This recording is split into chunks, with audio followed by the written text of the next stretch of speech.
all kinds of people can be pro-life, because at the end of the day, it's a pretty basic position to say, yeah, I think prenatal humans, they're innocent human beings just as valuable as you and I do, and so they don't deserve to be killed. They deserve freedom from violence. Like, that's not that radical a position to take, just like it's not radical to oppose, I don't know, sex trafficking or torturing puppies. So like you can come from all sorts of demographics and be anti-abortion, and if you're anti-abortion, like, please join us.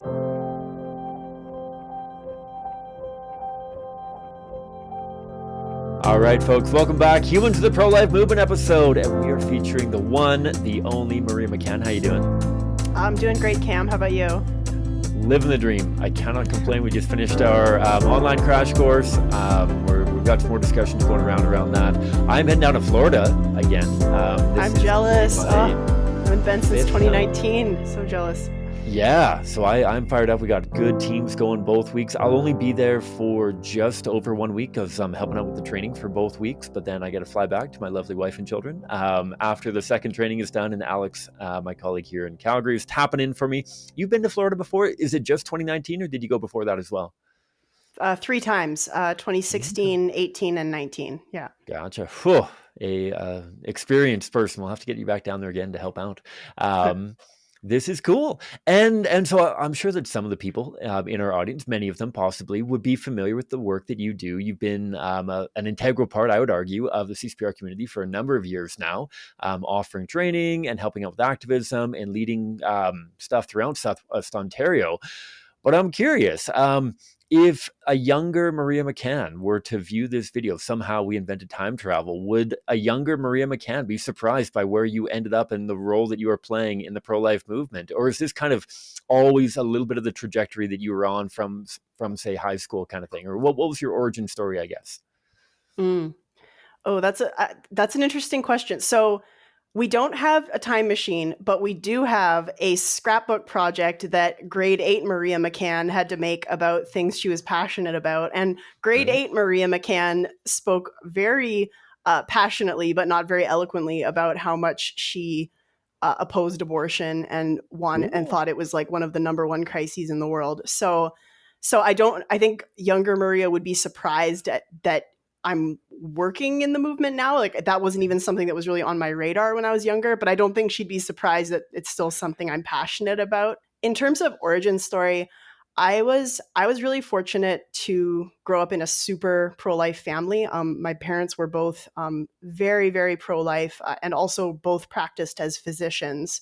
So they had a lot of like real day-to-day experience with grappling with bioethics, not in the abstract, but in the concrete. And so they taught us from a very young age about abortion and about why it was wrong. And they also talked to us about a lot of other bioethical issues like euthanasia, stem cell research, etc. But I think something that really cemented those values like experientially was when my younger brother was born, my youngest sibling, John Paul. When my mom was pregnant with him at 28 weeks, she developed some really severe complications and had to have an emergency C-section. And because of all the circumstances surrounding that emergency C-section, John Paul almost died, and so did my mom almost died. Thankfully, they both survived. My mom recovered. My brother developed like a whole host of disabilities because of all these complications surrounding his birth. And he's just been like the light of my life, and I'd say the light of countless lives. We joke here in London that we're basically just John Paul's entourage. Like, everyone knows John Paul and loves John Paul. But I think seeing him so small and frail and vulnerable, this 28-week-old preemie attached to all these wires, and seeing how his value wasn't dependent on how productive he was or wasn't, how cognitively developed he was or wasn't, like, that just really cemented to me experientially that like the value of a human being isn't in what they can do or what they provide to society, quote unquote, that it's just in who they are. And so that was like experientially what really fed those pro-life values, I guess. Gotcha. That's a beautiful story, and I thank you for sharing that. And I can can only imagine how it's not only, yeah, what are you currently giving to me, but also even for the future, right? I feel like so often I hear pro-lifers, and I don't know your thoughts on this, but pro-lifers making weak or incomplete arguments about like, okay, well, maybe they're not contributing right now, but they will contribute in the future. Or one thing that really pains me in the light of disability is the number of people that will share a beautiful testimony with a little bit of the wrong intentions of, oh, well, when I was pregnant, I was told my child might have disabilities, but guess what? They don't. And so, like, abortion's wrong because maybe the child isn't going to have disabilities. And I wonder if you could speak into that, because obviously that's been a catalyst. For not only becoming more active in the movement, but also in talking with you off screen, and just knowing you before this episode, this is a passion for you on the realm of value of people with disabilities, and how we approach abortion through the lens of valuing humans not dependent on their current contributions, but even not considering potential contributions or anything like that, but rather value being rooted in our humanity and our humanity alone. Yeah, so there's sort of like oh, that's such an interesting question. I feel like there's two extremes people could go to. So one extreme someone could go to is to say like in discussion about abortion and say fetal personhood to say that like future contributions don't matter at all, like that they're not a factor at all.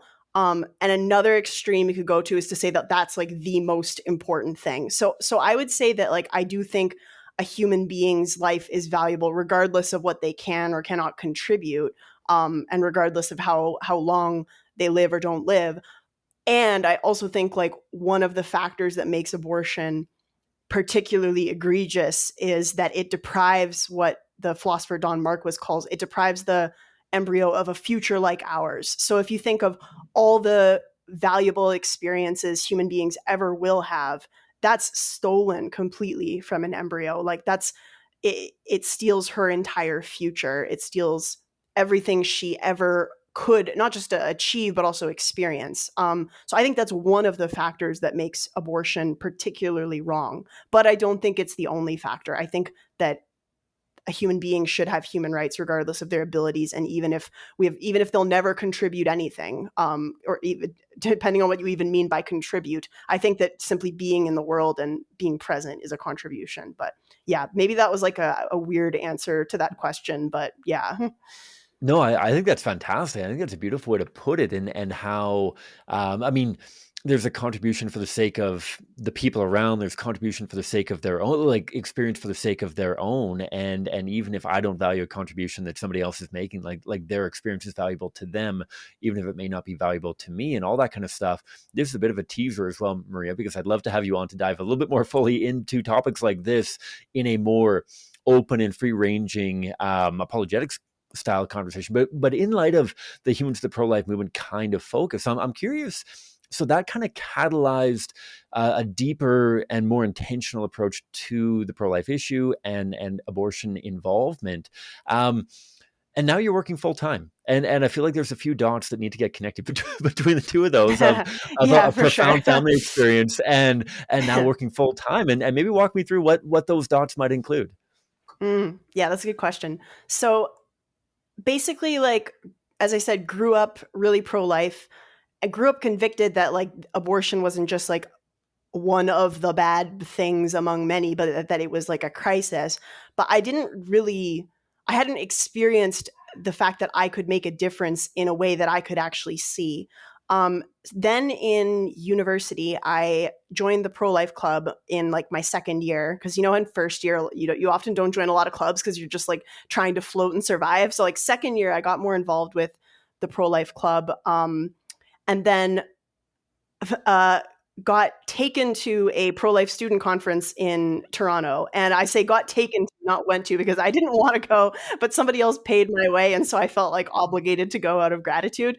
This is just like funny how the Lord works. And there at that conference, I encountered a lot of folks from CCBR, and I had encountered CCBR before and actually like kind of disliked the organization and had all sorts of like crazy misconceptions about it, like really didn't understand where they were coming from. And then at this conference, when I heard all these speakers and then got to talk with some of them like at the lunch hour and the coffee hour and stuff, I was like more and more convicted that, wow, these people really seem to be onto something. And so I went and did my first choice chain with them. Totally thought I was going to get like murdered or something because it was in Toronto, and I was like, I don't have the self defense skills for this. Thankfully, did not get murdered. It was very safe and peaceful. And then your former co-host Peter Boss reached out through a Facebook message and invited me to attend the Abortion Awareness Project.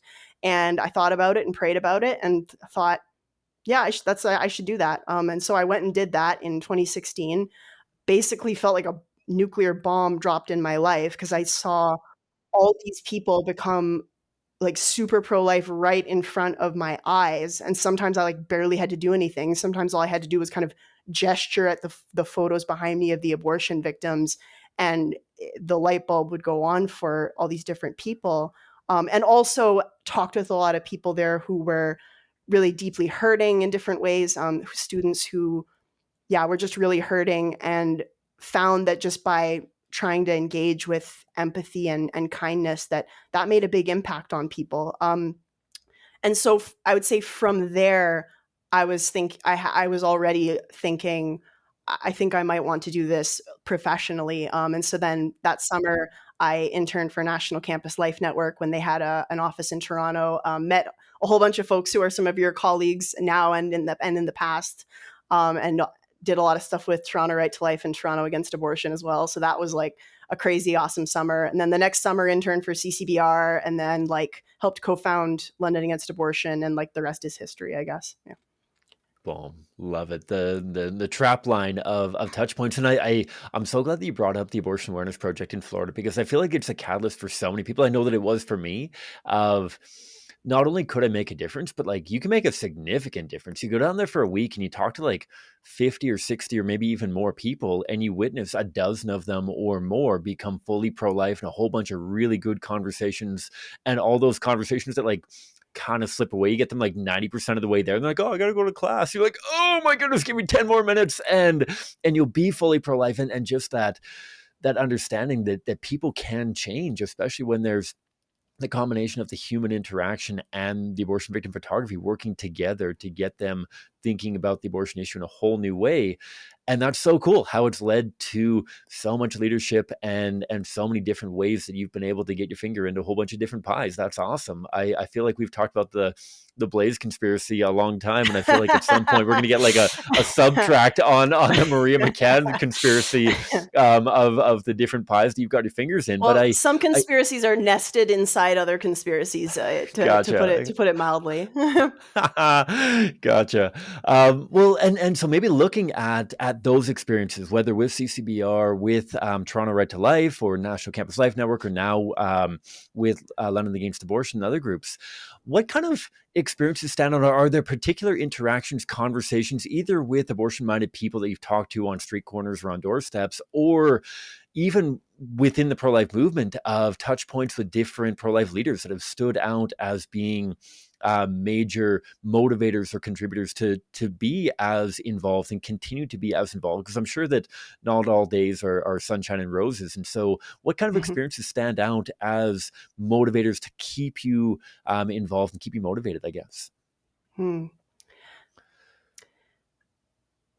A day that really stands out to me is in March of 2018, the Pro-Life Week of Action was happening. I don't think it was the first time. It was maybe like the second time that CCBR and Toronto Right to Life were running it. And it's a week long conference and activism boot camp for high school students during their March break.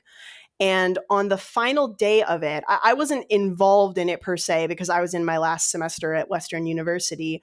But I just completed some essays and stuff and was really tired of school. So I like fled the city and went to Toronto for the day to join Pro-Life Week of Action for some activism. And that day just always stands out in my memory because there were like about 20 of us on what was then Ryerson campus, now Toronto Metropolitan University. And it is well known for being an aggressively pro-choice campus, aggressively in the sense that like pro-lifers have been attacked and assaulted there.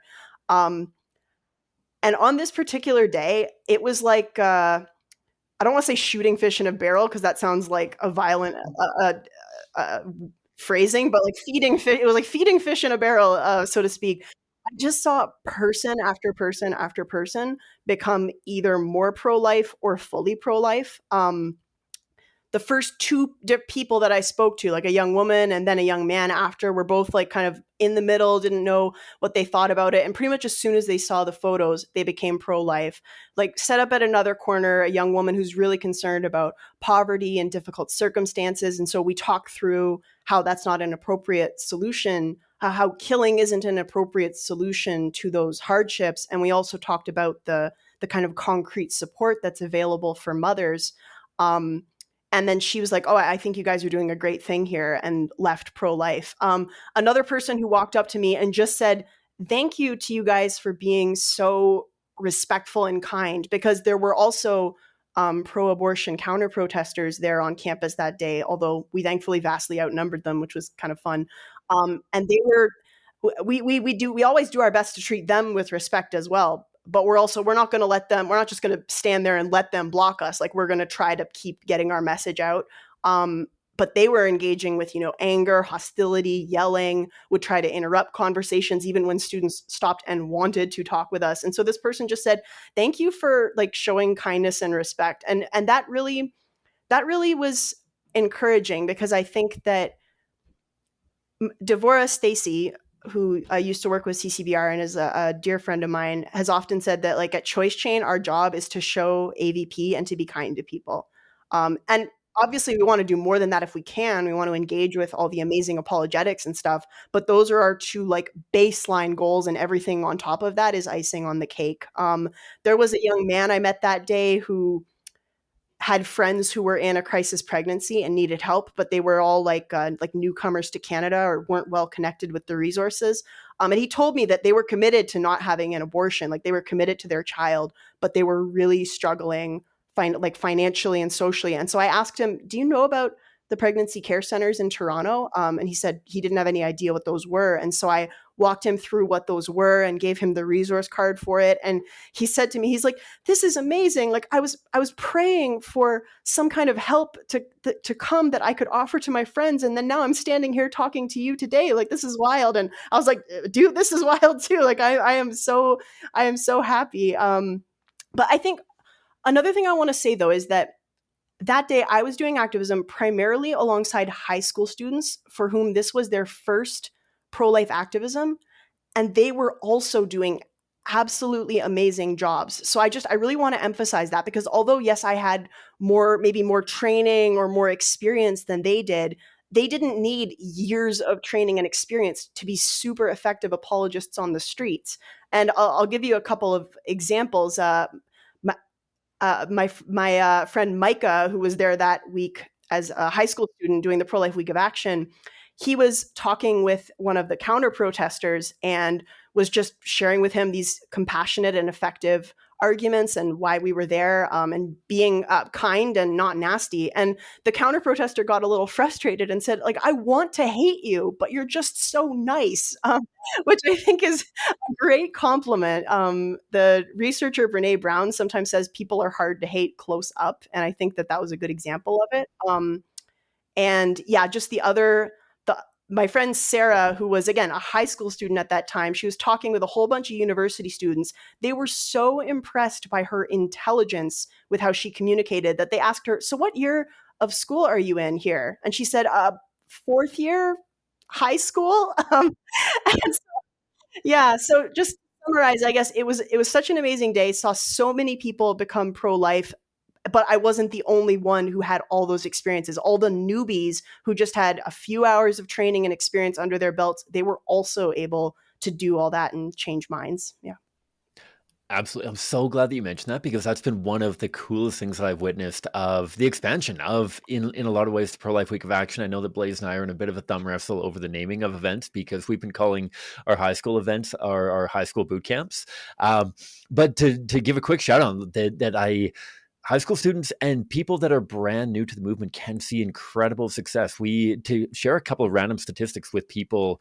So we did our Calgary High School Boot Camp, our kind of Calgary equivalent to the Pro Life Week of Action last summer. Our team had 314 conversations with the public, including pro-lifers, and of that, 87 of them became fully pro-life by the end of a Wow. conversation. Right? Like That's these oh are man.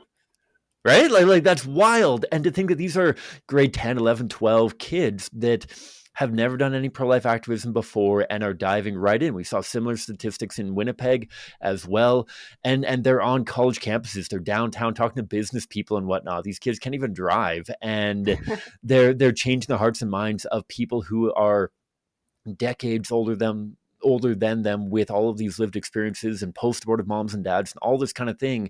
And I say that to empower our high school students. If you're listening and you're in high school, definitely sign up for the Pro-Life Week of Action or one of our other high school boot camps. But if you're not in high school, know that you don't need pre-existing experience to be able to make an impact. Like you said, so much of what we do is fostering relationship between a passerby and a preborn child who's been killed by abortion through abortion victim photography, and kindness, sharing with them that we're not here to hate people who have had abortions or support abortion, that we are here to work collaboratively with them to find better solutions that don't involve killing human beings, to solve the problems that people are faced with. I think it's a great way to put it. And I'm glad that you mentioned that, the high school program in particular. And obviously a quick shout out as well, because a lot of people only think about the young people getting involved. We get lots of young people involved as well. But I think about some of the older people. Our Calgary crash course saw similar people, and most of the attendees were retirees who were part of our And that's Calgary crash course, right? and if I could jump in on that, that's Please. another thing I want to say is that sometimes in the pro-life movement, in our like zeal to recruit the youth, we sometimes talk about it in a way that makes it sound like if you're over 40, like you're basically expired or something. And I just want to give a quick story. When I was at the Toronto crash course earlier this summer, I had given a talk as part of the morning presentation, and then I went out with them in the afternoon to do activism. And there was a woman there named Maureen, who is now super involved out on the East Coast with starting activism. She's in her retirement years, and she was extremely nervous. Sorry, I don't want to say extremely nervous. Like she was nervous, and she felt like she wasn't going to do a good job of it. So we were doing activism. Our area, there wasn't that much foot traffic. And I realized towards the end of activism that where I was stationed was getting more people than where Maureen was stationed. So I just said to her, "Hey, like, do you want to switch? Because so that you get a chance to get more conversations, you can come stand here." And she said, "Sure." And then within like moments of her doing that, a woman stopped and they had a relatively brief conversation. And Maureen shared the apologetics with her. And then as we were ending Choice Chain, Maureen looked at me with just like happy shock, and she was like, it worked. Like she shifted her perspective so much. I just shared the simple things you guys told me to share, and she didn't say that she changed her mind, but she said that her perspective had been shifted. And so again, Maureen didn't need to be somebody with a biology degree and a philosophy degree and like a counseling degree to go and do Choice Chain and be effective. She needed to be kind, she needed to be willing to show up, and she needed to know some simple but effective arguments, and she used those and made an impact. And it was so encouraging to her, and I was so encouraged to see her, because I could see the same like happiness and surprise in her eyes that I knew I felt when I first saw people changing their mind on abortion. Absolutely. And that's got to be edifying for you as well, as somebody who offers training to a lot of different people. I know that for me as well, that goes so far to see a high school kid who knows all about TikTok and like takes the principles that I am conveying and applies them in a way that like makes sense coming out of their mouth. And then to have somebody like Maureen, or I think often of Carolyn Pennell. Carolyn, I don't know if you're listening to Mm. this, but Carolyn, we love you here in Calgary, and I'm sure across Canada as well. But Carolyn Pennell, that doesn't know more about TikTok than I do. She looks younger than I am, but she's a little bit older than I am. And she's going to have a different application of the principle. She's going to use different language and different terminology that's going to make sense coming out of her mouth. And to see all of the spectrum of pro-life warriors and ambassadors that are out there applying these principles in ways that communicate the same basic principles, but might take on radically different language concepts and whatnot. It's so cool. So cool as a trainer. And I'm sure that you probably have experienced that as well, of seeing people that are on all different demographics and spectrums on their social skills and comfort and all that kind of thing, but still being able to convey the principles that are going to resonate and change hearts and minds. Yeah, absolutely. And like also seeing people become pro-life seeing people become pro-life who come from all sorts of demographics. Like again, I think back to that first AAP. I'm old enough to remember when it was called GAP. I feel like when you've been in the pro-life movement like for more than a few years, you start to feel like you're aging because the names of projects all keep changing and you want to call them by the old name. But like I remember seeing people there become pro-life who self-identified as Democrat or atheist or self-identified as like someone who is LGBT plus. And again, like there might be all sorts of other things that, you know, if you find a group of pro-life people, they might disagree on many different things, and it's okay to have, you know, productive discussions about those things too.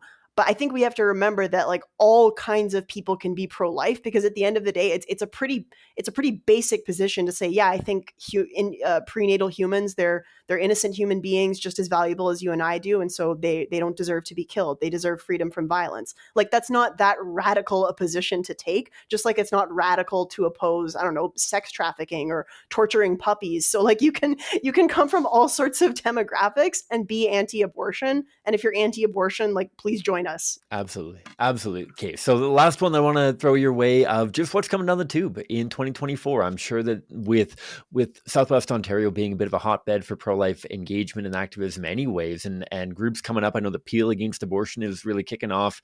Well, what does 2024 look like from your perspective, and what are you excited about coming up here? One thing I'm really excited about is London Against Abortion, which is the local outreach team here in London. We've been increasing our activism. So we went dormant a little bit during COVID, partly because with COVID there were times where it was impossible to do activism, and partly because just where our team members lived and stuff shifted, and we just had a shift in who was on the team. But now that we're sort of out of those restrictions and things are a little more stable, we've been able to run more outreach and train more people. And then as you're running more outreach and training more people, it's a domino effect, right? More people then want to get involved. And we were out just this past Saturday with and almost everyone on the team was new or newish to activism, but we had a really productive outreach. So I'm really excited about that. I'm involved with For Life London, which is the local right to life group here, and we are aiming to do 1 to 2 apologetics talks per month in churches. So we've been reaching out to all the different churches in the area, trying to book pro-life dialogue trainings, and it's been really encouraging to see people come out to that. And then so that's what I'm encouraged for in London. And then like beyond that, there's the many marches for life. Like there's all these different community groups getting more and more active, the crash courses, and it's pretty exciting momentum, I'd say. That's fantastic. It is a good time to be active in the pro-life movement. Good time to get active in the pro-life movement. There's a ton of opportunities. There are summer-long internships. There are day-long crash courses and 2-hour-long workshops that you can get tied into. If you're not actively plugged in with any of these groups, please do so. I mean, listening to the podcast is good. As an audience member, I love it that you're along for the ride, but I'd love to invite you to get more involved and maybe be inspired by people like Maria and others who are active in the movement and constantly looking for more ways, new ways to get people like you and I more active. So Maria, thank you a ton for taking the time to join me, and thanks for all the work that you're doing in London. Thanks, Cam. Right back at you. I'm really glad to be part of the team, be in the movement.